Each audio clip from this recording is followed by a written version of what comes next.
ഒരു ചെറിയ കാര്യം ഒന്നുകൂടി പറയാനാണ് ഇവിടെ വന്നത്. നമ്മൾ ഒരു തെറ്റിദ്ധാരണയുണ്ട്.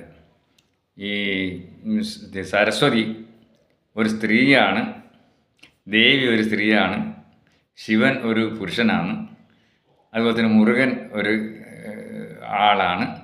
അങ്ങനെ നമ്മൾ ഒരു തെറ്റിദ്ധാരണ ഭക്തന്മാർക്കുണ്ട്. ഇതൊരിക്കലും ഒരു വ്യക്തിയോ ആളോ അല്ല, വെറും ചൈതന്യമാണ്. അതിൻ്റെ പ്രവർത്തനം മാത്രമേ നമുക്ക് കാണാൻ പറ്റൂ. പലപ്പോഴും ഭക്തന്മാർക്ക് പല വിധത്തിലുള്ള അന്ധവിശ്വാസങ്ങൾ ഉണ്ടായിട്ടുണ്ട്. അത് ഒക്കെ ശരിയല്ല. അത് നമ്മൾ ഈ ശക്തിയാണെന്ന് വിചാരിച്ചിട്ട് തന്നെയാണ് സമീപിക്കേണ്ടത്. ഒരു ക്ഷേത്രത്തിൽ പോകുമ്പോൾ അതിൻ്റെ ശക്തിയാണ് നമുക്ക് ആവശ്യം, അല്ലാണ്ട് ആളെയല്ല. അപ്പോൾ മുരുകൻ എന്ന് പറഞ്ഞാൽ ജ്ഞാനമാണ്, ജ്ഞാനശക്തിയാണ്. ഈ സരസ്വതി എന്ന് പറഞ്ഞാൽ നമ്മളെ വിദ്യയുടെ ശക്തിയാണ്, വിദ്യ എന്ന് പറഞ്ഞ ശക്തിയാണ്.